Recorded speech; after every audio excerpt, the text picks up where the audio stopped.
I am tired of all these streaming apps. Oh my God, what's wrong now? $10 a month, $20 a month, and if you get the no ads plan, it's suddenly triple. Ugh, yeah, that hurts. I just want to listen to music without worrying about costs, shuffle it, hear surprises, pay less. You can. Wait, what? This. Oh, wow, I forgot this song even existed. What app is this? No app. That's 98.9 The Bull.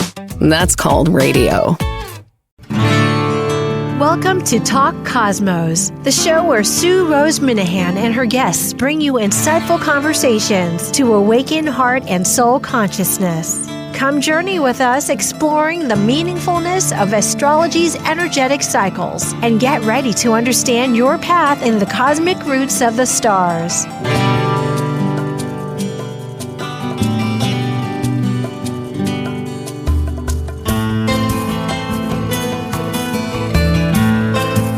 There we are.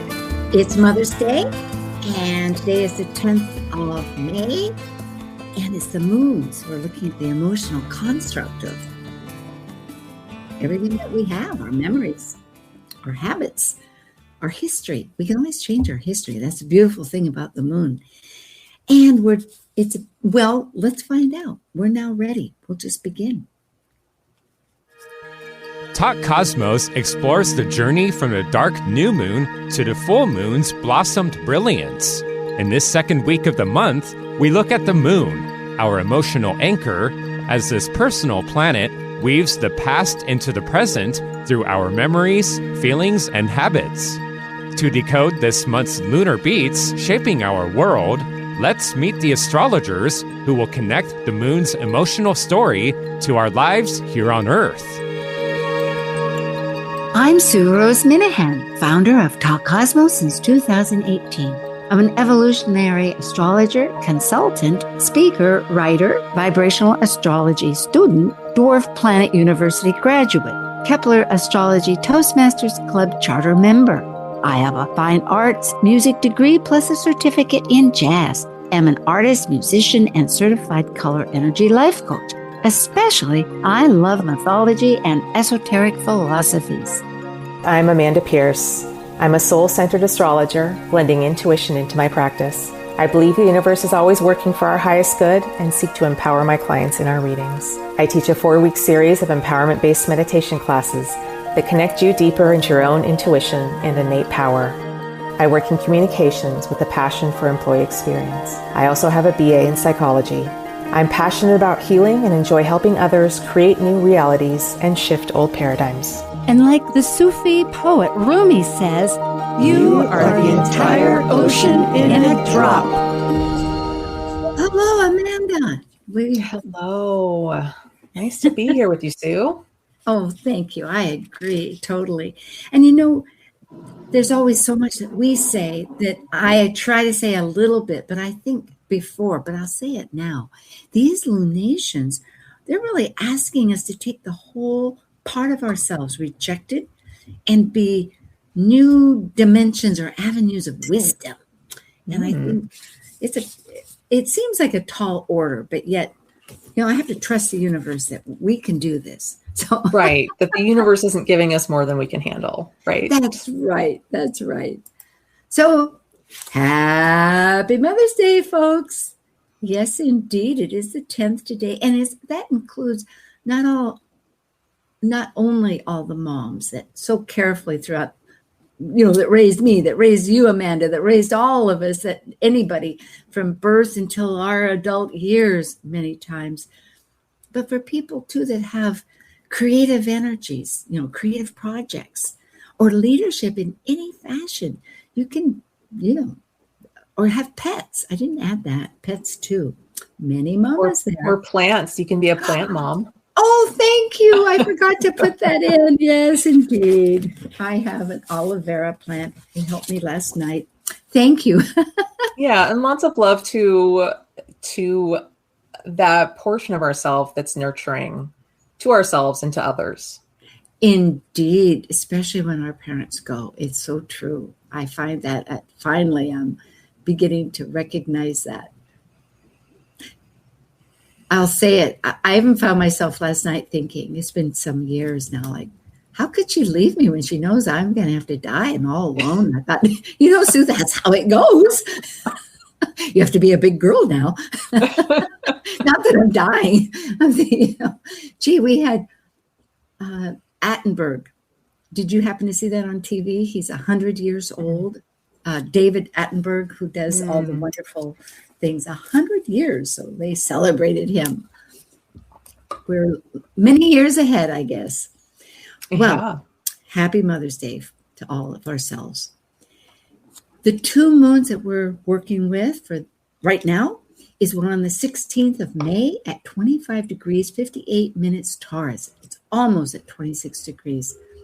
And then at the very end of the month, on the 31st, it'll be a Sagittarius Full Moon at 9 degrees, 56 minutes Sagittarius. So it, again, is almost at 10 degrees, but not quite. I love AI helping me with graphics, and this is the new moon. We have a stellium in both Taurus and Aries. They're clustered together. So here we have the sun and moon with Ceres right tight, all at 25 degrees Taurus. And over on the other is Mars and Chiron with Eris. And last week we did a show on Mars and Chiron because half an hour, I thought it was 5 minutes, but half an hour before this new moon, Mars and Chiron conjunct exactly at the same degree the 4th time in their 8-year transit, because they'll be soon shifting. Chiron's going to be shifting. We do have, once again, out-of-bound planets, Venus and the moon. That means that they're outside the orbit where the sun travels, and they're listening to their own intuitive, their own nature. The moon might be more emotional. It's more sensitive.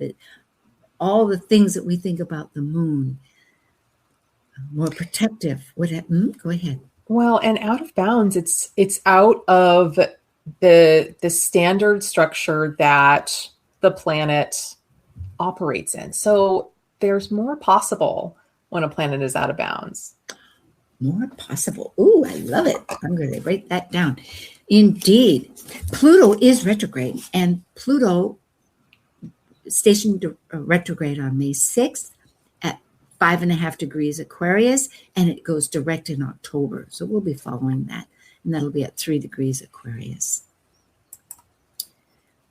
A quick review on Chiron that perhaps some of you may have missed, but he is in mythology the master healer. He's a teacher, he's a wounded healer, and I call an alchemist because it's a transformative pathway.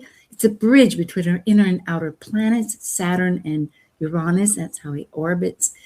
And he taught the gods, demigods, and heroes medicine, botany, healing, astrology, warfare, ethics, honor, wisdom. But he was fostered by the sun and moon and quite educated. There were other centaurs. He's half horse, half human. But their father's was Ixion of lawlessness, and that's a whole nother story. But therefore his mother, a nymph, and his father, Saturn just ignored him. And the nymph, she rejected him because of his appearance. So these were wounds, his first wounds. But then later his student Hercules, who he taught warfare, because Hercules had his 12 labors. Mythology has all these interlocking stories. There was a big party to celebrate, and an arrow and Hercules tried to stop it, to control it, and an arrow hit Chiron, wounding him eternally, because that poison that Chiron had taught him was eternal, and it was deadly, and he didn't have a cure for it. He could only create it. We have to be careful of this. Death would liberate him, but he was immortal. He couldn't die. He was in agony. He did manage to exchange his life with Prometheus, who's also being, you can look more into this. It's a forever mythology to unravel. But the point was he was liberated through sharing his death, his giving to Prometheus. And then Zeus put him up in the sky because he was sacrificing and so noble. So, but it is where we have a wound where we need to exchange and give something up in a proverbial death, really let go of it, that fear, that something, that wound, whatever it is in us, by giving service to others. So let's look at the Sabian symbol. It rounded off to the next one. It has 26 Taurus. It's a Spaniard serenading his señorita. So this is the Sabian symbol for the new moon, correct? Yes. Yeah, and so it signifies that transforming our desire, like using honey instead of vinegar. Really focusing on what we love, and in managing with our voice. It could be song, it could be words, it could be poetry, whatever it is, but a creative expression to influence and win over with a heart-centered purpose. That's really what it's saying. Well, in this Sabian symbol, it's very much tied into like the five senses. There's the sound, and like you can just kind of get a feel for it. It's very romantic and musical and sensual. And that ties in so beautifully with Taurus and with this new moon and this kind of desire to really ground ourselves in the present moment. And I think that when we take a look at the chart, like that's going to be a big piece. There's an invitation for us to do that, to really ground ourselves and to root ourselves deeply into this earth structure so that we can slow down enough to like really hear what truly matters to us. Oh, Amanda, you just put it together. Honestly, I love that. Yeah, let's look at this chart. It's 25 degrees, 58 minutes of Taurus. East Coast time would be 4:01 p.m. So Taurus is ruled by Venus, and Aries, these big conjunctions that you see here, is ruled by Mars, and they happen to be sextile. That just stood out at me at the very last minute. I went, oh my goodness, there is. And besides that, as we call it, a mutual reception. That means that the signs, their natural signs exchange, and that happens to be with Venus and Gemini, with not Gemini, but with Mercury. So it's quite just a concentration. Like you say, did you want to talk more about that sun here, or should we go to the next slide and you can talk Sure. Yeah, I mean, like there's a lot of Taurus energy and just reconnecting with simplicity, with pleasure, and kind of building that security from a place of inner worth, really slowing it down. And I love that you brought in Venus and Gemini as the ruler, because Gemini it's very curious. And so it's kind of guiding us to get curious about what actually grounds us. And is there something new that might be important for us to discover that's going to really help us kind of ground in? And also if this feels like, oh, I don't know that I want to go so slow, maybe be curious about what the universe wants you to discover and experience here. Oh, again, my heart sings, curious, because I do tend to just look at all the pebbles and little sparkling things or whatever, however. And so it gives me purpose more to say like, okay, yes. Yeah. And the more that we do this now at this new moon period, the smoother the full moon is going to go, because the full moon has got some big energies coming. Potent, baby. Yeah. All right. There is a yod, just to begin with. That's adjustments. That's our language as a yod. It means close, anyway, it has historical things. And it's a south node. There's something that we need to release in our Virgonian sense of detail, of noticing, routine, of releasing so that we can flow. But that's more the past, but we are really in a big adjustment period. This is part of the dynamics of change, deep transformation, because it has to do with our vision.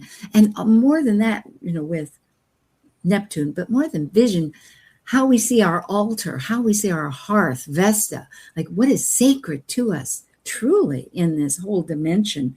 So this idea of, and I think it does root very closely now that I'm seeing with Taurus, because that is where we can, it takes time to hold on to what's sacred, to what is really pivotal to ourself and our values, of course, with Taurus.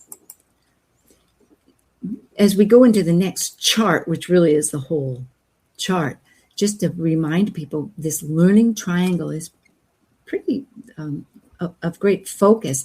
And it is an actual pattern. It's where you have a trine, a square, a focal planet that connects a quincunx. A quincunx is always an adjustment. They don't match in any form of modality and other action. So, but it's learning. It's that give and take and action with flow and going back and forth. And here we are.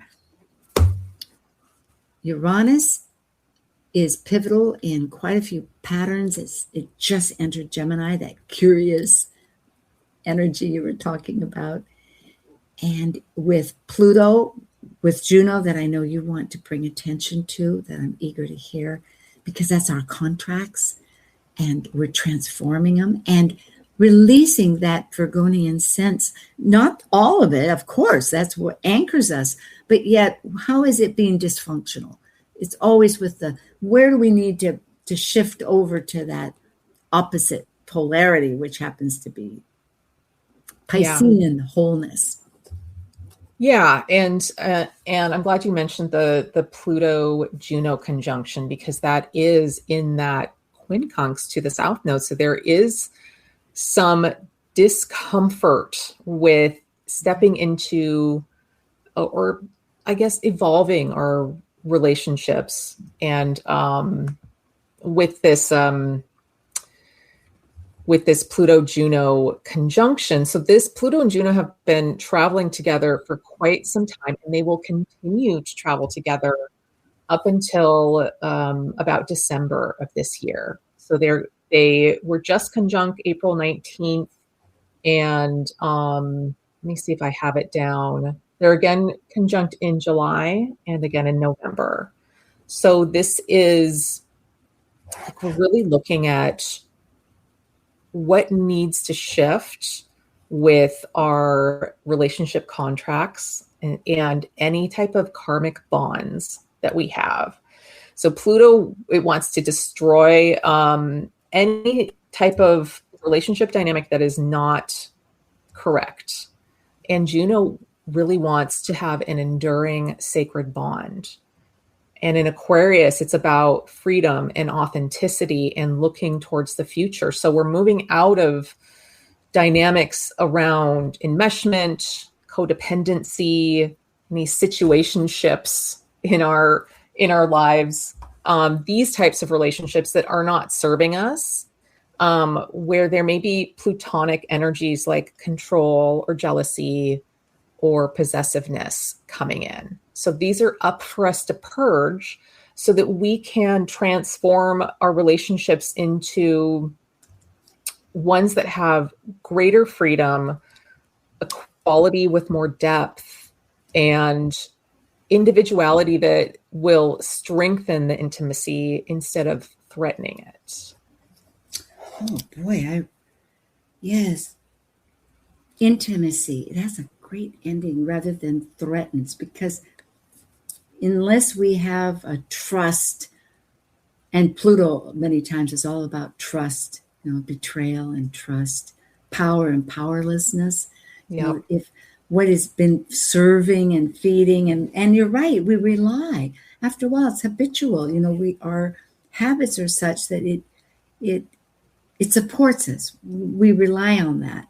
However, we can also be full of angst about, tied to some kind of And fear, we can be so afraid to have something that we have die.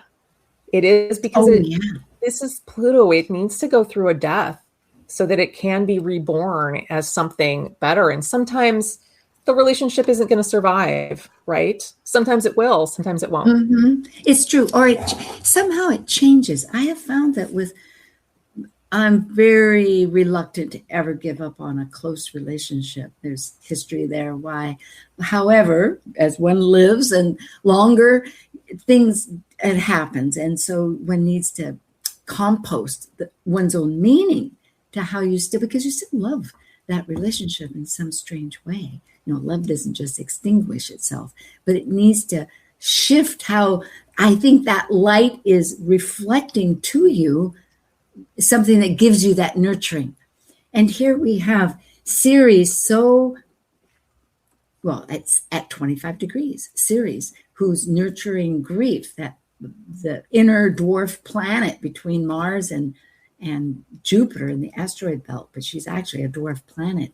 And she hid herself for a long time trying to find her lost daughter. And then finally, when everything was resolved, she became the teacher of agriculture to sustain people, to help them through so that they could nurture themselves. So what I'm getting at is that it's grief versus nurturing. And, that's a strong element in this whole concept that you're bringing up, along with Chiron, that had to actually let a whole way of life go, who became how to serve that wound that works with other people, how we can actually manifest. And that Mars Chiron conjunction, it's so potent here, and there's so much healing that is coming forward for us. And with this, it's in Aries, right? But it's here with this Taurus New Moon. And so they're connecting in a way where it's the healing piece. The Mars and Chiron healing is around how to take action in a way that isn't pulling up survival dynamics for us. So that we can move forward. And Aries likes to move fast so that we can move in a way that isn't throwing us into survival. Crisis, because that's another thing about Pluto, the changes, and Uranus. Here we have Uranus and Pluto together, along with Mars. We've got the whole complex. And so that Taurus, it wants us to slow down so that we can actually see that we can move and we can take action without it having to be this hurried, rushed, hypervigilant, fight or flight energy. And the Ceres piece as well. Sometimes you have to slow down in order to feel the grief. And you do. You need to. Yeah. Oh, that reminds me. Yes, indeed. Because after a while, these relationships that you let go of, you begin to really love them for what they served you, and to trust that each path is really living the path that they are intended to live. And parting is part of life. The day goes to the night and the night goes to the day. The seasons move from one to the other. There is a rhythm. Yeah. Well, we will return, folks. We have Amanda Pierce, and this is the Taurus New Moon. We'll move into this Sagittarius Full Moon that adds a belief structure, because the moon always allows us a new set of series of events and experiences to reframe our story so that we can plow on. Okay. Stick with us. We'll be right back. Thanks. While we take a break from this week's edition of Talk Cosmos, let's take a look at this cycle's archetype. We're currently in the period of Taurus. By leaving a cycle based upon initiation, The energy of Taurus integrates spirit into a solid form of matter that is tangible and physical. It's an earth sign, concerned with self-sufficiency and the values to maintain the strength of a life form throughout its survival.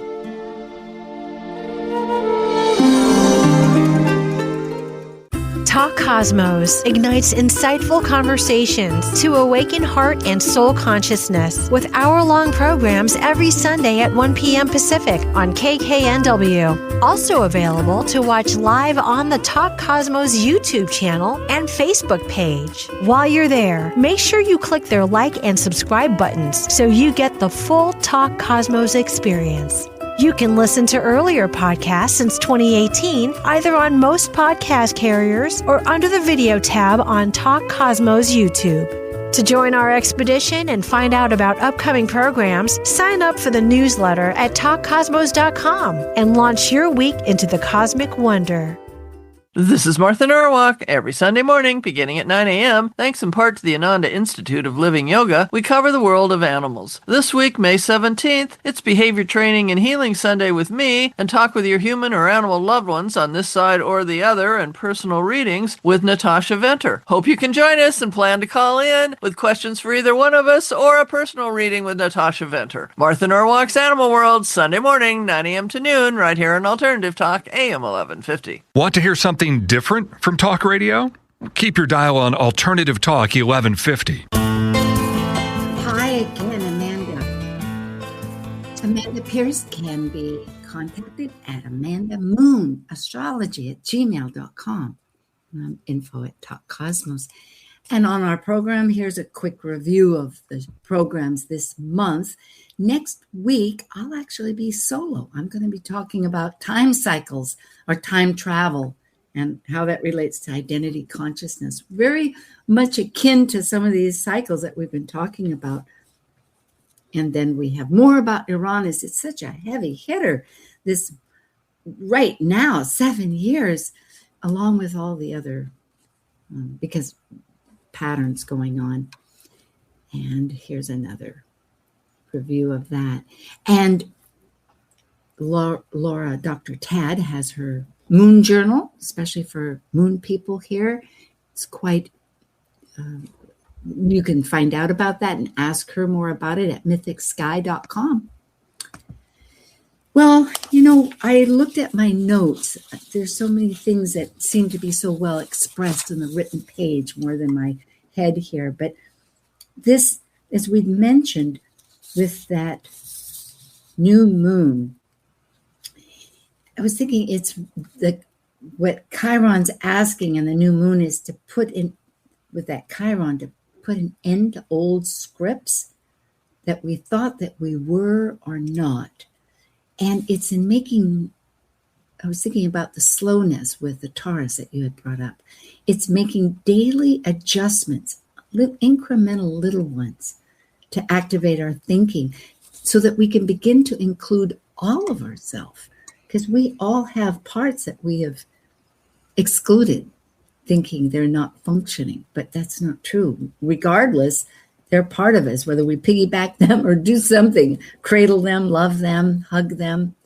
I think that's a lot of it. Mothering ourselves, as you'd brought up with the series. So as we move into this full moon, some of those dynamics are there, but there is a new attitude. First of all, the moon is in Sagittarius, ruled by Jupiter, and it wants us to reframe a new perspective, our beliefs, to reclaim that part, that whole independent diversity. Yeah. All right. I will move to the next slide. But it is kind of fun here, isn't it? The way AI does help us out. Goodness. Shows the graphics are great. It does a great job of creating, personifying the planets and the energies. I throw in all this information and I think, okay, now wait and see. And sometimes it takes a while. I'm going, did I break it? No, it comes up with something. On this one, I had to move it around. It was a little hard to explain at first because the moon is actually between the nodes. And as is the sun. Well, the sun is on the opposite side. Opposite side, and that wasn't evident, but it's yes. Oh. And here we have Ceres and Uranus right next to each other, and the sun's a little bit behind it actually. But so same out of bound planets. However, Mars has joined to being, which means our actions are going to be. This is at the end of the month. Today is the 10th, so the 16th will be next Saturday, where the new moon. We're still at the very, we haven't quite started this pattern, but all of May will be embraced. And at the very end of the month, right around Memorial, yes, it is Memorial Day weekend, Venus, Moon, and Mars will be out of bounds. So that means in some ways when Mars and Venus, from a vibrational astrology, we need to get something hands-on, visceral. People might garden, they might knit, they might write, they might do pottery, something. They need to put form to what they think is beautiful and wonderful. Mm-hmm.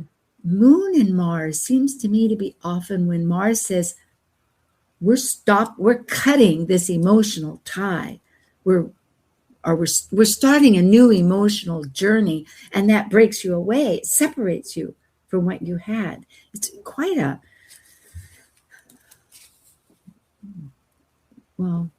don't know. We'll have to find out. Let's find out. We'll find out. Okay. The Sabian is 10 degrees, and it's a golden-haired goddess of opportunity. And looking at this, some people that have really studied Sabians, you'll have your own interpretations more so. But what I gather from this, it's pivotal, and it's your true path that always, magnetizes what we're interested in receiving. But it's really found on your own terms. It's not society's, it's not external. It's really forging that adventurous self to be brave, to look at the opportunity. Well, yeah. And like you were mentioning, this is a Sagittarius moon. So we really want to be aligning with our truth. And what strikes me most about this Sabian symbol is the first part of it. It's a theatrical representation of a golden-haired goddess of opportunity. And that theatrical representation, it can be like putting on a show. So do you have any beliefs or anything that you're aligning with that's just for show right now? Or is everything aligned with your soul? What's out of alignment? So I think that's coming forward, especially when we take a look at this chart and the moon, sun square the nodes. So that's going to be up for us. Indeed. I like this so much. And it is really because, we can put too much ego into something if we're scared or fearful. Mm-hmm. And then that's reverse shadow. Mm-hmm. And just the way that we're conditioned within society, sometimes we're just going off of what's an inherited belief. It's not even really ours, and we haven't really quite questioned that yet. And that questioning is going to come forward too with Uranus in the mix. Yeah, we have dreams also. So many dreams. I'm thinking, when is Sagittarius and adventurous? It's because it's connected almost that dream. What's beyond? What am I going to see? Like any path, even though you might be hiking up a trail, it's like they tell you about a vista, but what does that vista really look like? What else might it inspire? So there's this sense of discovery that is part of the whole process, makes it opportunity. So keeping that in mind. Well, there are many conjunctions, yet I see that they're separating. Juno it will be conjunct, as you mentioned, which I'm really glad to recognize throughout practically the rest of this year. However, they're widening. I could put it that way. They're maybe contexting other things. and also Saturn and Neptune that were tight on the 20th of February, which is actually going to be part of my talk, the basis of my talk next week. And I took that opportunity because the person I had bailed out, and I didn't have any aspects particularly that week. And I had a talk that I've been doing with Kepler Astrology Toastmasters in a contest form that didn't quite make it. And I thought, I'm just going to do my own, right? Like just lead forward, be brave, because I have a lot I've researched and found. So it'll be interesting. So it's seeing how this is working before the actual, and I think that's how life is. We often pick up on these vibrational energies before it actually conjuncts. It's like getting ready. You see the sun rise, and boom. Our psyche knows what's coming. Yeah. So here, Mars and Chiron have actually separated it just enough so that now Chiron is with Aries once again. Aries, it says all or nothing, baby. I mean, you've got to include all of yourself. Forget those rejected parts. Yeah, they are there, but you can do something with them. So just don't trample them. Okay. Oh, and then Venus and Hygeia of toxicity, like looking at our values. How can we get to the purest form of what's, like you said, deep? And it is in all those. I love that. Taking the time to realize our senses, to hear and listen to ourselves. Mm-hmm. Well, the moon is so aspected. I was just most amazed. Not all moons have such a lot to say, but then the moon in Sagittarius wants to talk to begin with. It has an opinion. It does. It has big opinions. And I mean, honestly, the biggest piece I think here is that it's square the nodes. So the moon and the sun are both square the nodes. And then everything else is like revolving around that. But the square to the nodes is really about, I think what it's saying is that this is a full moon that's going to expose some things about ourselves, about where our beliefs lie, and what do we need to break free from, where maybe we've been really entrenched in some type of dogma, or where our truth has become like an armor for ourselves. Yep. Like it's just a protection. It's not even really what we believe. So these are pieces that may come up because Sagittarius likes to take a stand. It likes to say, this is what I believe, and go all in on it. And so anywhere where we do that with ourselves, because we all have Sagittarius within us, anywhere where we do that, this square to the nodes, it's saying what needs to be let go so that we can keep moving on our evolutionary path. And this moon specifically, like the resolving node, the node that we would look to kind of help guide us out of this stuckness, this Sagittarius stuckness for ourselves, would be the south node. And this is a point of release for ourselves. But so typically, we're moving away from the south node. But when we have a square to the nodes, and the south node is the resolving nodes, we've got to do it and maybe let go a little bit more here. But Virgo is all about sorting through things, refining things, and discriminating. So discriminating what our beliefs are, and really taking a look at them and saying okay, is this really true for me still? I absolutely agree, because that Uranus is like a tug of war. It wants to liberate us. Where did I put that down? So that we can flow instinctively and use the mystical, I hate to put those words on it, but it is true. I really feel there is a source. There is a a life sense, whatever you want to call it. And it isn't just our construct, but it is looking at the flowers that open up and seeing the timing, somehow to realize that we have a timing and to connect with that. And so it is really liberating. And it's all between, and they are about to change. They're going to be going into a new set later this summer. So we're at the early stages, they go in reverse. So Uranus right now with Ceres is really working hard to work on being inclusive. You know, they're working synergetically. It's on many angles.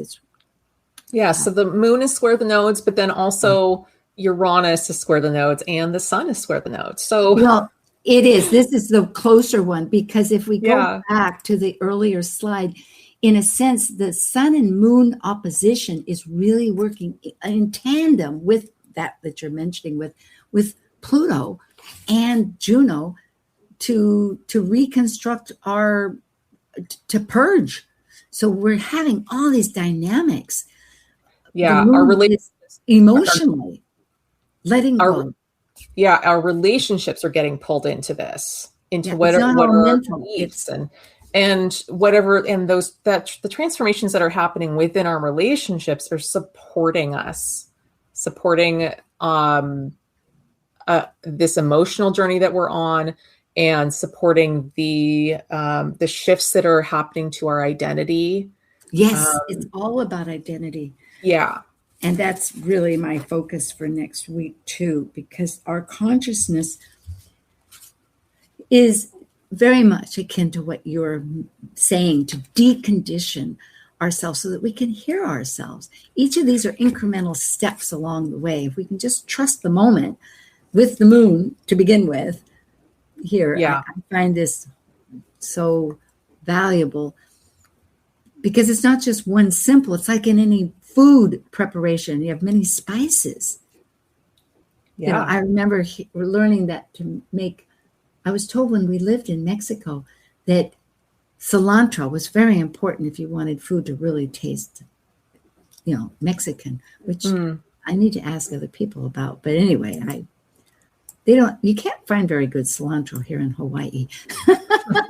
They have some. So again, we have, look at this here. The Uranus, just the ones we were speaking of, are Pluto is in a strong square with Mars. Actually, Mars is between Pluto and Juno, meaning action steps. We're really finding action steps. This isn't all in our head. We're making choices. We're moving in this. We're adjusting that. Something or other people are making changes, and that affects, you know, how we need to operate. And also, it's flowing with the curious, with the sudden new innovations, with what surprises us. Even, you know, there's a operation. Besides the fact that there's that connection with Saturn of putting, you know, which is a lot of hard work. You know, Saturn in Aries is not a simple thing. It's saying, okay, I'm going to really take steps and redefine, find out what's important. And really become the master of myself, really. You know, Saturn is mastery, and it takes things seriously, and it puts in the work, and it's responsible. And here it's in that trine to the moon as well. So it's like all this work we're doing on ourselves to be like, okay, who am I? Is really, it's supporting this moon so that we can say, okay, I'm shifting who I am, and I'm taking myself seriously in a way that I haven't before. Does this belief system still serve me? Exactly. And sometimes it's like a death. It's a little bit of a loss. And, you know, all of these archetypes are in there together in the kettle. Yet one learns that the way forward is really the only way. Looking back is only that mirror that reflects a pattern to understand how it operated and what it served and what parts that you can be thankful for, but no longer are really the whole enchilada. It just always goes a lot more smoothly when you can align with what the universe is asking of you, you know? And especially with this Uranus in Gemini that's conjunct the sun and opposite the moon, you know, it's really wanting to shake things up here. And it's going to come at us in ways that we haven't thought of before, which may surprise us a little bit. And it possibly could rattle us.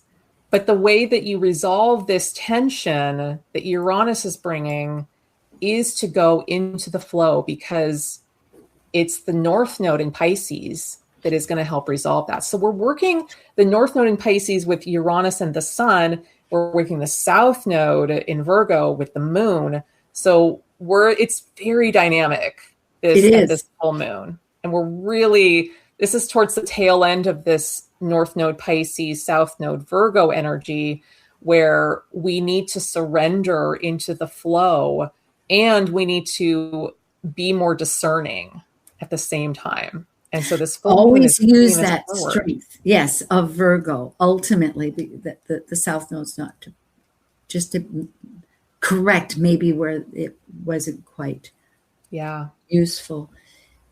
That purging process of death, but remembering with Chiron, when we take that part and repurpose it into something to offer, instead of always being about oneself, whining or crying in some sense about one's lack, rather repurposing and using it to maybe offer as support for somebody else, teaching them, or just however it's used,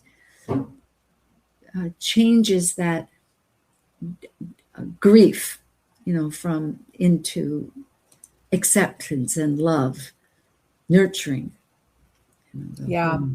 Absolutely. I mean, each of our individual suffering, which we all have, there's so much wisdom in it. We've all experienced it fully, and there's something that each one of us can teach others, even if it's not teaching as a teacher. It's just showing up in a specific way and being present.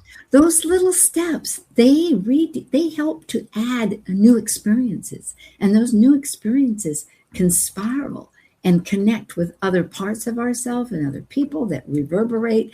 It's really if one's open without resisting, which there is a point of resistance. Usually I have found, it's like everything, kind of wavers and maybe refocuses, but not to just stay there. Realize it's safe. You're okay. You can move, to redefine. Absolutely. Because like Wayne Dyer, go ahead. Oh, I was going to say that both the Taurus New Moon, or I should say both Taurus and Sagittarius, can get stuck. They're both signs that can get stuck. Oh, yes. You don't often think of Sagittarius that way, but it does. It will get stuck in its beliefs. Strong opinions. And so Uranus coming in here is helping us to really shake free from that a bit for both of us. So that new moon, really, if we can root in and ground and go slow for a bit, that is going to help us feel safe enough to really allow a new truth for ourselves to come forward. Yeah, embody those. Yep. It is a bridge, this whole thing, this crossroads and turning points. Again and again, I'm realizing the patterns in the sky, they're like gear shifts. They're turning points that blend and move into like rivers, tributaries, and then they forge into a new river, and we're going down to the sea before the water evaporates us and goes up. We become a cloud.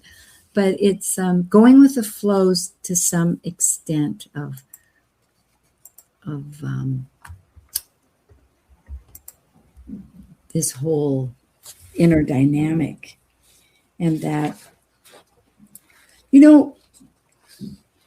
those values, Venus, and being part of the whole, being part of our society, it's like, where is our neighborhood? I think that's part of Uranus in Gemini. It's like, who belongs in our neighborhood? Mm-hmm. We have Jupiter right now in Cancer, and Cancer is very much saying our roots, our foundation, maybe our family that we came from. It is Mother's Day, remembering that, but our one is a mother, Yeah. And so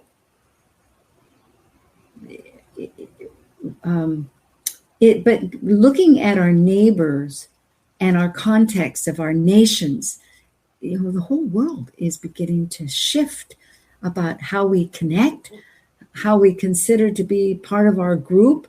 They're not people that we met down at the coffee club. Like here we are Zooming, and between time and space. Yeah. I mean, I think that is going to become the new norm for a lot of people. Is this is how you connect. You connect through technology. For those that aren't there yet, a lot of us are.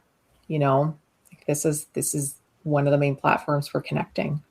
It is true. And then you think of the changes, with all with Taurus, it is about survival. That's what you brought that up. And Sagittarius can be very much about law, for instance. There's many things about the belief structure and Sagittarius.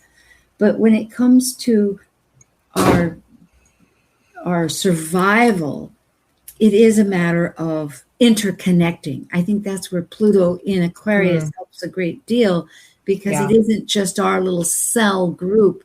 It's that relationships. And the Pluto with Juno saying, what's your contracts? How are you basing this? Are you being inclusive? And letting all of your own self be inclusive. It's quite a... And with the world changing to being so much more technology dominant, this is part of all of that air and fire that we're seeing in the sky right now. The Pluto in Aquarius, the Uranus in Gemini. And the Uranus, it can be really ungrounding for us. And so the Uranus in Gemini, it's going to shake us up mentally, because Gemini is a very mental, thought-based energy. And for those that are kind of tend to go towards that, like I have a lot of air in my chart, so I tend to be, I'm quite mental. It's going to shake that up quite a bit. And so what I have found that's been really helpful for myself, and I'm going to continue doing it as Uranus is in Gemini, is really allowing that mental part of me to fall back so that I'm not in a thinking place all the time, so that the shifts and the lightning changes that are going to happen, I'm the lightning rod now, because I'm allowing that to happen instead of going in the old way that I've always done things and having the lightning come at me. I think that was a Rick Levine phrase, like, be the lightning rod, don't be hit by it's good. Lightning. That is good. Yeah. And this serenading, I'm thinking that too, in a sense, it's serenading to our own. I'm realizing I'm so eager to get back to music. Astrology I seem to be compulsive. I do one thing a lot, and astrology, but I did that with music for years, and then dabbled with paint. But those things are cathartic. They allow you to meditate, as you creating, you're in another space. So that kind of reveals to me why I have this ambition. Well, and it takes you out of your left brain to be in music. It helps you operate from a fully other side of your brain, which really helps synthesize information which is great for this upcoming Sag moon, full moon. Yes. Well, folks, thank you so much for sharing any time that you had on Mother's Day. And just realize we're nurturing ourselves through all of this and supporting linked hands, together across the way into the world. Yeah, it's just such a pleasure, Amanda. Thank you. Yeah, pleasure to be here. Pleasure to be with everybody. Happy Mother's Day. So enjoy your spring, folks, and autumn down below the horizon. But may your adventure transforming and reforming and claiming and experiencing and just be one with joy inside. Thank you for joining this vibrant and insightful conversation on Talk Cosmos, the show where Sue Rose Minahan and her guests awaken consciousness by connecting heart and soul consciousness patterns with astrology's energetic cycles. Be sure to tune in next week, same time, same place, to continue your journey through the roots of the cosmic pathway.